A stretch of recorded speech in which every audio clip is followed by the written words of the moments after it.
최근에 이제 세상이 굉장히 빠른 속도로 변하는 것 같아요. 이제 그 중에 하나가 UAM입니다. 그래서 이 UAM에 대한 이 전반적인 그 현황에 대해서 이제 한번 소개를 좀 해야겠다. 이제 이런 관점에서 오늘 시간을 갖게 됐습니다. 잘 아시다시피 무인이동체 산업이 또 막 커지고 있습니다. 육상에도 있고 해상에도 있고 굉장히 다양합니다. 그래서 이제 기업 수를 쭉 보니까 최근 들어서 그 기업의 그 무인이동체 산업에 이제 참여하는 이런 기업들이 굉장히 많아지고 있는 거예요. 그 숫자가 폭발적으로 증가를 하고 있습니다. 그 매출도 역시 보시다시피 아주 급증하고 있는 추세에 있습니다.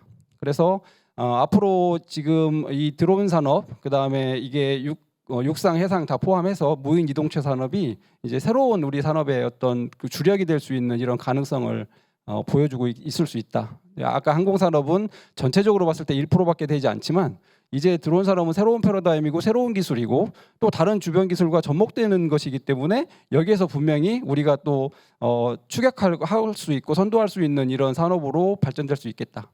이런 생각이 들고요. 거기에 가장 핵심적으로 될 수 있는 게 이제 UAM이라고 말씀드릴 수가 있겠습니다. UAM도 결국 항공산업의 하나인데 이 항공산업은 앞으로 어떻게 변할 것인가 이제 이런 그 변화부터 좀 봐야 UAM의 가능성에 대해서 좀 알 수 있을 것 같은데 첫 번째로는 이제 친환경, 그러면 고효율, 경제성을 따지는 이런 항공기 쪽으로 개발이 될 것이다.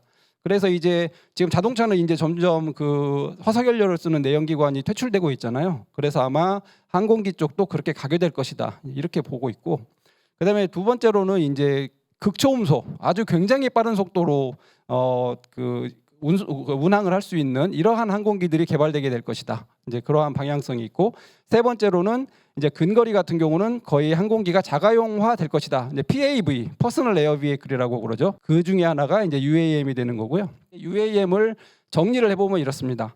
도심 내 활용이 가능한 친환경 전기 동력 수직 이착륙기를 이용하여 승객이나 화물 이러한 그 운송 등을 목적으로 타 교통수단과 연계되어 운영되는 새로운 항공교통 체계, 이 전기동력 수직 이착륙기의 개념을 도입을 해서 도심에서 이걸 이제 그 교통수단으로 활용하자, 이제 이런 게 되겠고, 이게 이제 더 발전을 하게 되면 도심 안에서뿐 아니라 도심 안팎에서 뭐 승객도 화물 운송도 하겠지만 또 공공 목적으로도 쓸 수 있겠고 관광 사업으로도 쓸 수 있겠고 뭐 국방 목적으로도 쓸 수 있겠고 굉장히 다양하게 이제 운영이 될 수가 있겠죠. 그러면 이제 이 UAM은 시장이 어떻게 될까? 지금 세계 시장, 뭐 현재까지는 아직은 시장이 없죠. 이제 UAM은 지금 컨셉 개념적으로만 있는 그런 부분이고, 물론 막 개발들을 많이 시작하고 있지만 현재까지 아직 활성화된 시장은 없습니다. 그런데 2040년에는 1,300조 원 규모로 세계 시장이 커질 것이다. 이렇게 보는 것이고, 이미 한 400여 개의 모델이 지금 개발 중에 있습니다. 굉장히 많은 기업들이 참여를 하고 있고, 또 국내 시장은 그러면 어떨까? 앞으로 2040년까지 약 14조 원의 시장이 될 것으로 예상을 하고 있습니다. 여전히 지금 1% 정도 되는 정도 수준으로 예상을 하고 있어요.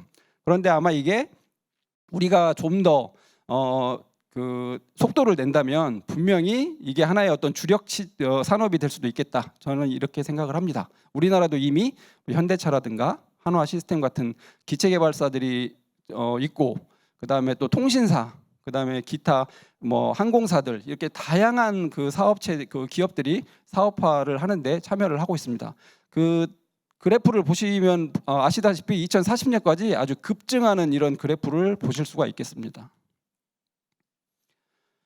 주요 국가들의 UAM 기체 현재 개발하는 기업들의 현황을 보면 아무래도 미국이 압도적으로 많고요. 그다음에 영국, 독일, 프랑스, 일본이 지금 앞서 나가는 선도 국가가 되겠습니다. 우리나라도 여기에 뒤질사라 지금 열심히 지금 참여를 하고 있는데 아직은 아무래도 캐치업하는 그런 정도 수준이 되겠죠. 지금 현재는 4개의 기업이 있고요. 보통 우리가 eVTOL을 개발을 하는데 어떤 형태로 분류를 하냐, 기술적으로 크게 3가지로 보통은 나뉩니다. 400개 기업들이 굉장히 다양한 그 eVTOL들 UAM을 개발을 하지만, 기체를 개발하지만 나누어 보면 3가지가 있습니다. 하나는 틸트로터형, 그다음에 또 하나는 복합형, 그리고 또 하나는 멀티로터형인데, 틸트로터형이라고 하는 것은 이제 그 처음에 그 출발할 때, 그러니까 이륙할 때는 그 헬리콥터처럼 공중을 쳐다보고 그 로터가 돌아가는 그런 형태로 올라갑니다. 그리고 공중에서는 이제 그 로터가 앞으로 이제 기울게 되는 거죠. 우리가 틸팅을 한다 그러는데 앞으로 기울면서 프로펠러 비행기가 되는 거죠. 그렇게 되면은 장점은 뭐냐면 굉장히 그 전진을 할 때 속도가 빨라집니다. 헬리콥터보다 훨씬 빨라지는 그런 효과를 갖고 있죠. 근데 이제 이게 기술이 상당히 어려워요. 이게 어려워서 틸팅할 때 자칫 잘못하면 추락을 합니다. 그래서 이 틸팅 기술을 보유하는 게 굉장히 까다로운데 이미 우리나라는 스마트 무인기 사업을 통해서 항우연에서 2010년도에 이 틸팅 기술을 개발을 했고 이게 미국에 이어서 세계 두 번째로 확보한 기술이 되겠습니다. 그래서 이제 이 틸트 로터를 활용하는 이 V2를 우리가 얼마든지 활용할 수 있는 이제 개발할 수 있는 이런 그 기술적인 그 역량을 이미 갖고 있다 이렇게 말씀드릴 수가 있겠고, 그다음에 두 번째는 이제 올라갈 때 그 하늘을 쳐다보고 가는 로터와 그다음에 전진할 때 그 앞을 쳐다보고 가는 그 로터를 아예 같이 붙여놓는 겁니다. 그래서 이제 복합형이라고 하는데 이 경우에는 올라갈 때는 하늘을 쳐다보는 로터가 돌고 앞으로 전진을 할 때는 앞에 달린 그 로터가 도는 형식으로 프로펠러가 도는 형식으로 이제 가는 거기 때문에 그 장점이 이제 다 있는 거고. 근데 문제는 많은 로터를 달아야 되다 보니까 좀 무겁게 되겠죠. 그래서 에너지가 좀 소모되는 양이 좀 많다. 이제 이런 단점을 좀 갖고 있겠고요. 그다음에 이제 멀티 로터형은 그 하늘만 쳐다보고 있는 이런 그 프로펠러를 여러 개를 다는 겁니다. 뭐 4개를 달기도 하고 8개를 달기도 하고 12개를 달기도 하고 이렇게 다양하게 그 많은 숫자를 달아서 이제 그 가는 이런 형태. 아마 최근에 이런 그 멀티로터형의 그 UAM 그 기체들이 소개가 많이 됐기 때문에 여러분들도 많이 그 보셨을 것이라고 그렇게 판단이 되는데, 그러면은 이 기체를 개발만 할 줄 알면 그러면은 이제 다 된 건가? 우리가 이제 UAM 산업에 뛰어들어도 되는 건가? 절대 그렇지 않습니다.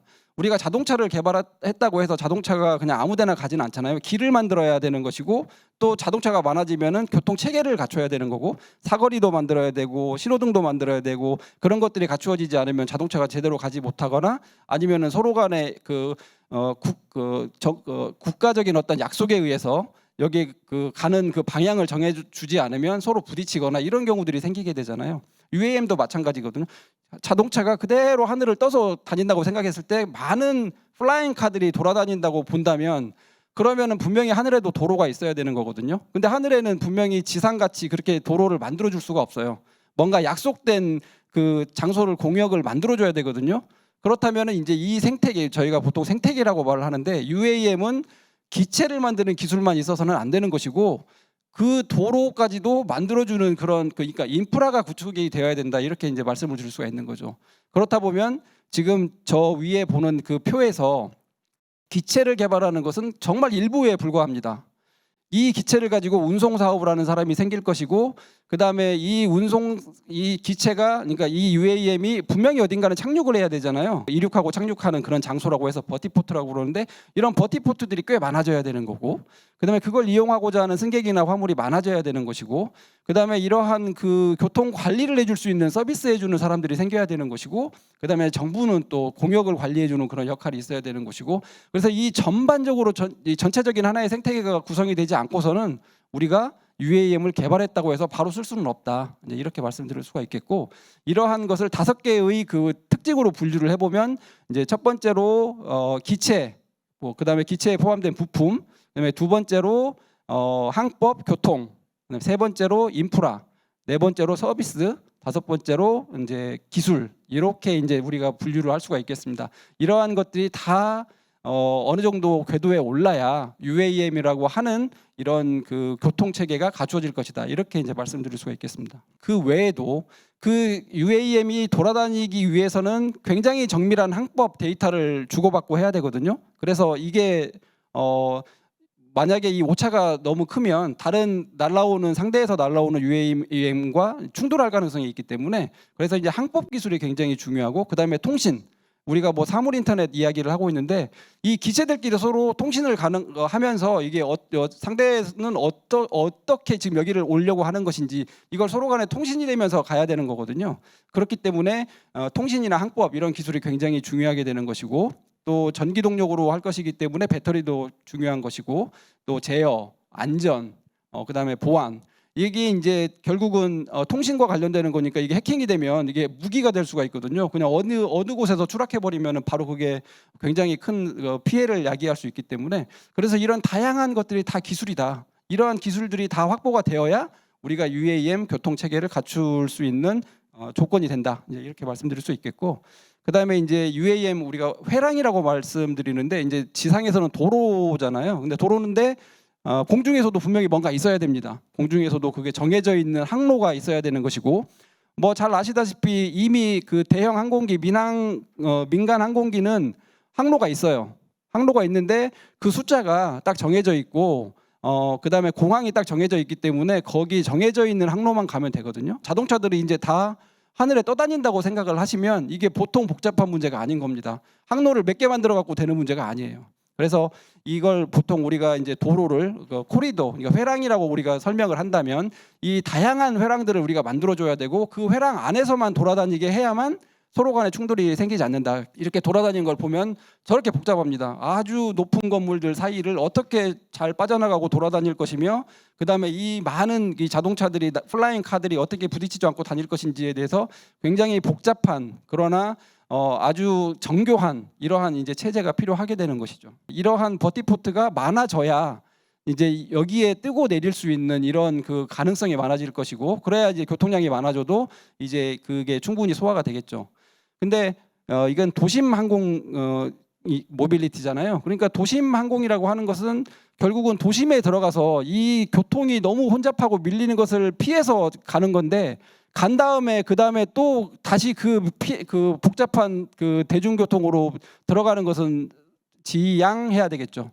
그러다 보니까 버티포트는 사실 그 주변에 그 다른 연계 교통하고 분명히 이렇게 연결이 잘 되는 그런 곳에다가 만들어야 된다. 이런 관점에서 우리가 버티포트를 그냥 장소만 있다고 되는 건 아니다. 저렇게 어떤 큰 공간을 하나 지어가지고 일종의 보면 버스터미널, 택시터미널 이런 것과 같이 연계하는 이런 버티포트가 있을 수도 있고요.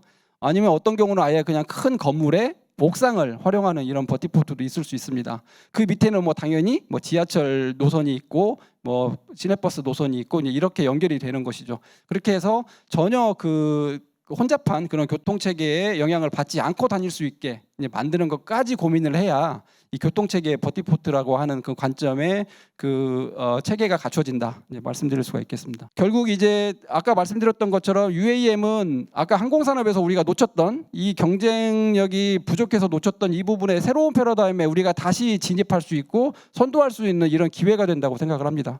그래서 UAM을 통해서 우리가 주력 산업을 만들어서 결국 미래의 하나의 어떤 성장 동력으로까지 연결되는 이런 형태로 갔으면 좋겠다라고 하는 말씀을 드리면서 강의를 마치고자 합니다. 감사합니다.